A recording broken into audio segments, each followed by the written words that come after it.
Nama saya Haja Mutiara dari BKNT Kecamatan Mandonga. Ibu Mutiara. Pertanyaan saya Pak, mohon maaf di luar tema, namun hal ini penting bagi kami untuk mengetahuinya. Jadi begini Pak Ustaz, seseorang yang belum punya pasangan hidup di dunia karena memang mungkin belum pernah dilamar.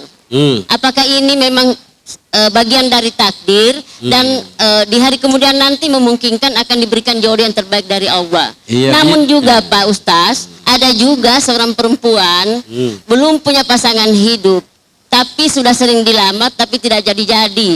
Apakah ini salah satu itu Bu, menyesal dia tolak. Apakah ini salah satu musibah atau bagian dari takdir?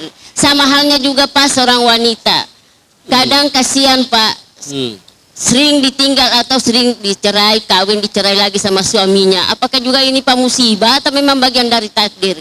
Mohon pencerahan. Wassalamualaikum warahmatullahi wabarakatuh.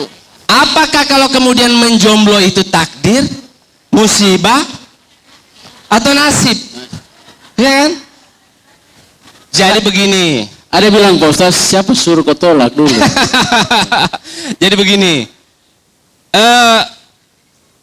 Kalau kita melihat dalil-dalil Quran itu, perintah untuk kemudian berkeluarga itu sifatnya sunnah. Itu tadi saya bilang ya, hukum mencari pasangan itu sunnah, bisa jadi wajib.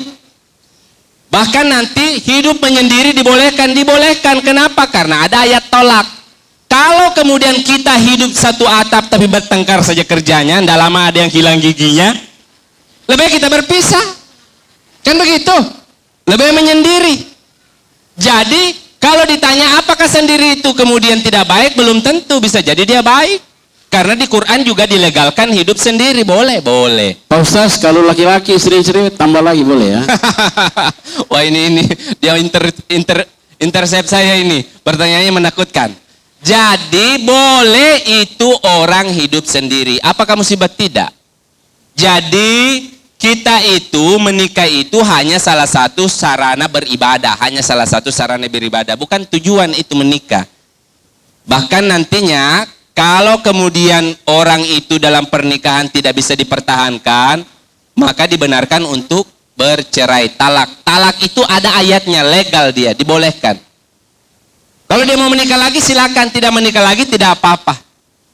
Yang penting apakah kemudian kalau ada orang itu tidak punya pasangan di dunia nanti dikasih pasangan di akhirat? Wallahu alam itu Bu. Wallahu alam. Wallahu alam apakah kita ini akan dikasih pasangan di akhirat? Itu ikhtilaful ulama. Yang jelasnya kalau kemudian di dunia anjuran saya, kalau di dunia itu ikhtiar mencari pasangan yang baik. Jangan hanya mengatakan, jodoh itu di tangan Tuhan, saya serahkan sama Tuhan. Iya, kalau kau serahkan di tangan Tuhan terus tidak turun-turun, itu kau ikhtiar juga. Orang yang kemudian susah jodohnya, kau perbanyak silaturahmi. Setiap ada pesta kau masuk, kau mencuci di situ sampai tengah malam. Hilang sama orang kau masih cuci piring. Insya Allah ada yang cari kamu itu. Karena saya itu wanti-wanti itu mahasiswaku. Kalau kau mau cari istri, cari di pesta pada saat orang sudah bubar. Kalau masih ada yang, ini pisaunya siapa ini sendoknya siapa ini. Dia yang mencuci terakhir itu emas yang tersembunyi itu. Saya bilang begitu ke mahasiswa saya, cara mencari istri.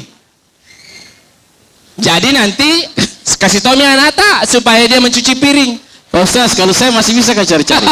Masa udah mau jawab ini? Ya? Saya takut nanti dimarahin sama Ibu Ratna. Pak Ustaz, tapi kesimpulan karena waktu, kesimpulan Pak. Baik.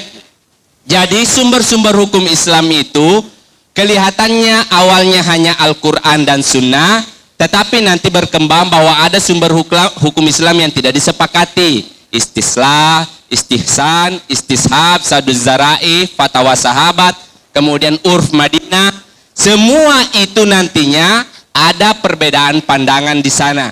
Di sanalah kita nanti mengambil fikih kita yang berbeda-beda itu. Sehingga ketika berbeda, harapan saya kita bisa hidup untuk saling menghormati. Perbedaan itu dari Allah, perpecahan itu dari pribadi kita yang tidak dewasa menyikapi perbedaan.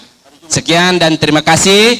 Mari kita kemudian mendoakan keluarga kita, saudara kita yang sekarang lagi sakit ini. Ada tadi yang disampaikan itu, mudah-mudahan yang sakit diangkat penyakitnya, dijadikan penggugur dosa.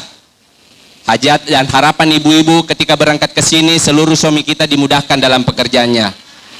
Lebih dan kurangnya mohon dimaafkan. Assalamualaikum warahmatullahi wabarakatuh. Assalamualaikum warahmatullahi wabarakatuh. Siar Majelis Salim.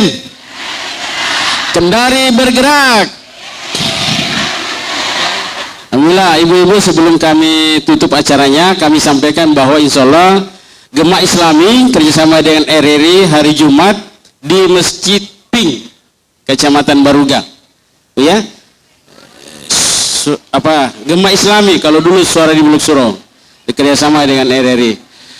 Baik, alhamdulillah ibu-ibu, hari ini kita sudah dapat ilmunya dengan siar Majelis Salim, kita dapat silaturahimnya, ada para malaikat di tengah-tengah kita bermajelis, dan alhamdulillah kita dapat juga manfaat silaturahim. Baik, pemirsa, sampai di sini jumpa kita dalam program acara siar Majelis Salim Kendari Bergerak.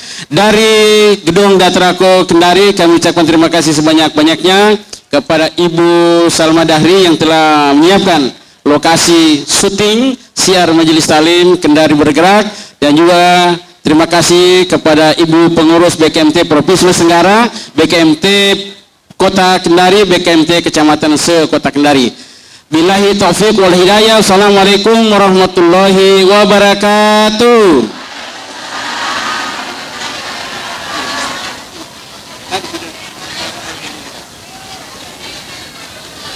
Ibu-ibu, kita selawat ya sambil bersilaturahim. Kita pulang, ada yang pimpin selawat. Tadi sudah dibacakan Al-Fatihah oleh Bapak Ustaz, saudara kita, ibu kita yang sakit di rumah sakit ya.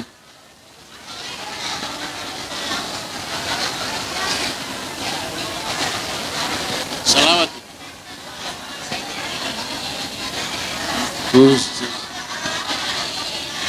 Ya, selawat.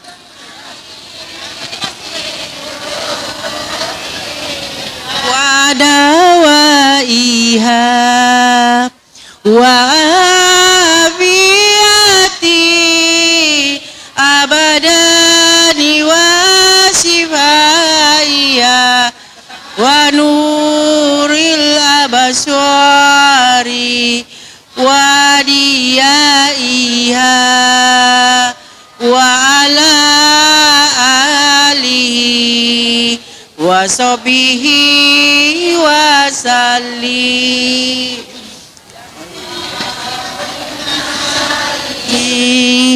ala sayyidina Muhammadin tibil qulubi wa dawaiha wa